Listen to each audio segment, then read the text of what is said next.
दोस्तों नमस्कार, मैं हूं आपका साथी सुबोध कुमार और आप देख रहे हैं खबर नेशनल टाइम्स।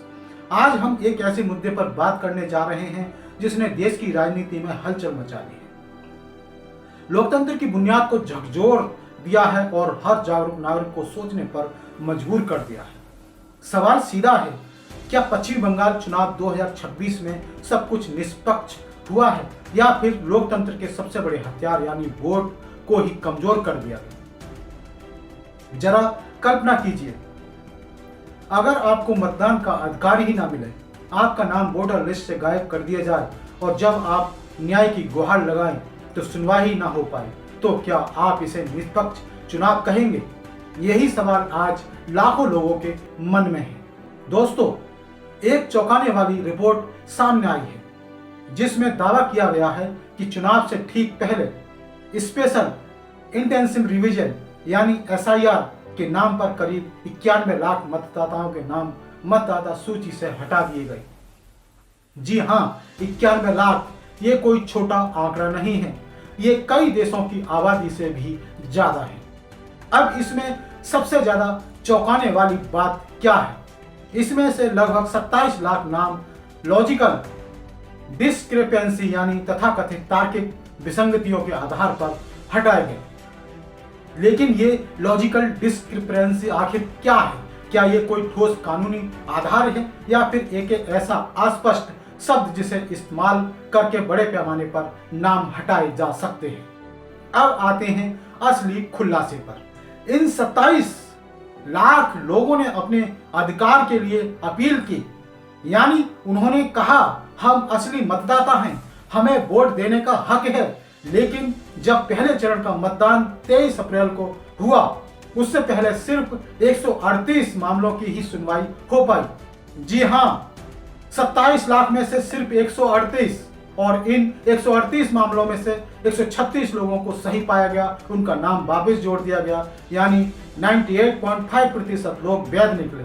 अब आप खुद सोचिए, अगर जिन 138 लोगों को सुनवाई मिली उनमें से लगभग सभी सही निकले, तो बाकी 27 लाख में कितने लोग असली होंगे? यहाँ सबसे बड़ा सवाल खड़ा होता है, क्या इतनी बड़ी संख्या में असली मतदाताओं को बिना पूरी जांच के वोट से वंचित कर दिया गया? दोस्तों, यह सिर्फ आंकड़े नहीं है, यह लोकतंत्र की आत्मा पर सवाल है। क्योंकि लोकतंत्र में सबसे बड़ा अधिकार क्या होता है? वोट देने का अधिकार। और अगर वही अधिकार छिन जाए तो लोकतंत्र सिर्फ एक शब्द बनकर रह जाता है। अब बात करते हैं प्रक्रिया की। सुप्रीम कोर्ट ने साफ कहा था कि सिर्फ वही अपील मान्य होंगी जिनका निपटारा 21 अप्रैल तक हो जाएगा। लेकिन जब ट्रिब्यूनल्स की संख्या सिर्फ 19 हो, प्रक्रिया जटिल हो और समय बेहद कम हो, तो क्या यह संभव था कि लाखों मामलों की सुनवाई हो सके? जवाब है नहीं। और यही हुआ, लाखों लोग लाइन में लगे रह गए, लेकिन उनकी बारी ही नहीं आई। तो क्या यह प्रशासनिक विफलता थी या फिर कुछ और? चुनाव आयोग का कहना है कि यह एक शुद्धिकरण प्रक्रिया थी, मतदाता सूची को साफ करने के लिए। लेकिन अगर शुद्धिकरण के नाम पर असली मतदाताओं को ही हटा दिया जाए तो क्या यह प्रक्रिया सही कही जा सकती है? अब एक और बड़ा सवाल, अगर 98.5% मामलों में अपील करने वाले सही पाए गए, तो क्या यह संकेत नहीं देता कि पूरी प्रक्रिया में कहीं ना कहीं भारी चूक हुई है?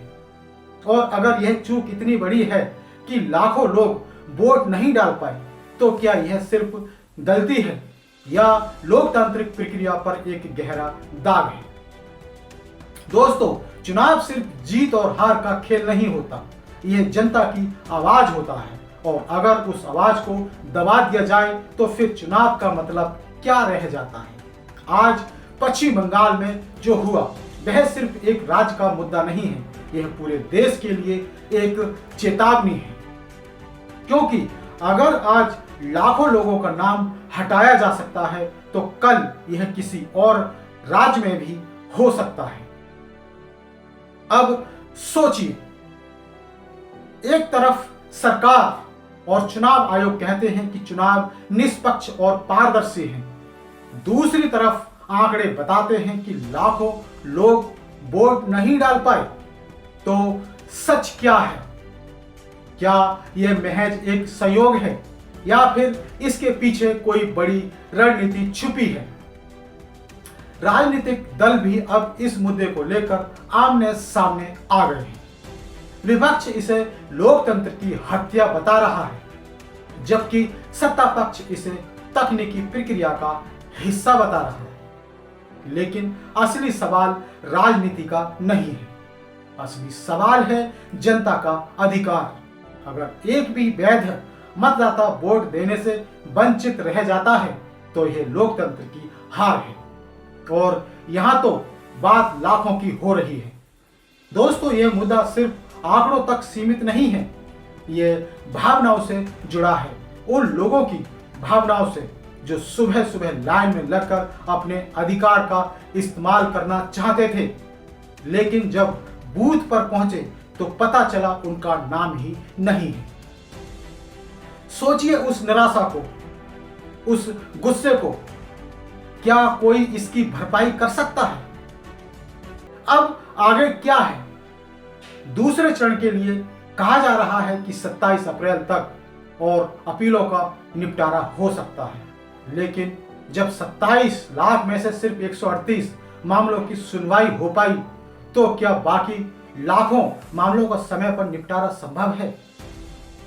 यह सवाल अभी भी बना हुआ है और जब तक इसका जवाब नहीं मिलता, तब तक चुनाव की निष्पक्षता पर सवाल उठते रहेंगे। दोस्तों, लोकतंत्र की सबसे बड़ी ताकत जनता होती है और जब जनता के अधिकार पर ही सवाल उठने लगे तो हमें सतर्क होने की जरूरत है। यह समय है सवाल पूछने का, यह समय है जवाब मांगने का, क्योंकि अगर आज हम चुप रहे तो कल यह समस्या और बड़ी हो सकती है। तो आप क्या सोचते हैं? क्या यह सिर्फ एक प्रशासनिक गलती है या फिर लोकतंत्र के साथ कोई बड़ा खेल हुआ है? अपनी राय हमें कमेंट में जरूर बताएं। अगर आपको यह विश्लेषण पसंद आया हो तो वीडियो को लाइक करें, शेयर करें और चैनल को सब्सक्राइब करना बिल्कुल भी ना भूलें। मैं हूं सुबोध कुमार, आप देख रहे थे खबर नेशनल टाइम्स। फिर आएंगे एक नई और बड़ी पेशकश के साथ। तब तक के लिए दे दीजिए इजाजत। धन्यवाद। जय भीम, जय भारत,